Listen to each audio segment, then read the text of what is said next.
Satpur Ashoknagar road मौले हॉलच्या मागील परिसरातील नितीन जयस्वाल यांच्या वृंदावन बंगल्यात अज्ञात चोरट्यांनी अंदाजे 5 लाख रुपयांचे सोन्याचे दागिने तसेच 20,000ची रोकड लांबविल्याची धक्कादायक घटना आज सकाळी उघडकीस आली आहे।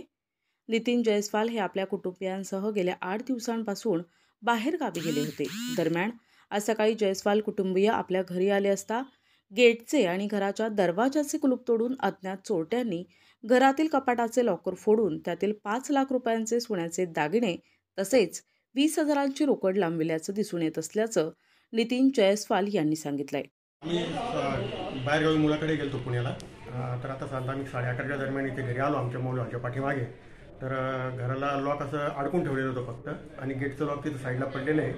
आणि जेव्हा आम्ही घरात आलो तर आम्ही बघितलं की साधारणतः मोठं कपाट जे लॉक केलं होतं आम्ही पूर्णपणे ते तोडून वगैरे त्याचे दागिने आणि त्याच्यातली रोख रक्कम ही आमची इथं दिसत नाही आता, म्हणजे ती चोरल्याच गेलेली आहे। आता सातपूर पोलिसांचे अधिकारी आलेले आहेत आणि ते योग्य पद्धतीने आता तपास करतील अशी आशा व्यक्त करतो। साधारण कितीचा मुद्देमाल गेला काय? साधारणतः आमचं 5 लाखापर्यंतचं सोनं होतं, ते अजिबात दिसत नाही, सर्व फक्त रिकामे बॉक्स दिसत आहे आणि 20,000 रुपये आमची कॅश होती त्याच्यामध्ये। हे सर्व गेलेलं आहे। आता योग्य रीतीने पोलीस तपास करून आम्हाला आमचा मुद्देमाल मिळावा अशी आम्ही त्यांना विनंती दरम्यान करतो। घटनेची माहिती मिळताच सातपूर पोलीस ठाण्याचे वरिष्ठ पोलीस निरीक्षक रणजित नलावडे यांच्या मार्गदर्शनात सातपूर पोलिसांचं पथक घटनास्थळी दाखल झाले होते। जयस्वाल कुटुंबीय 8 दिवस बाहेरगावी होते।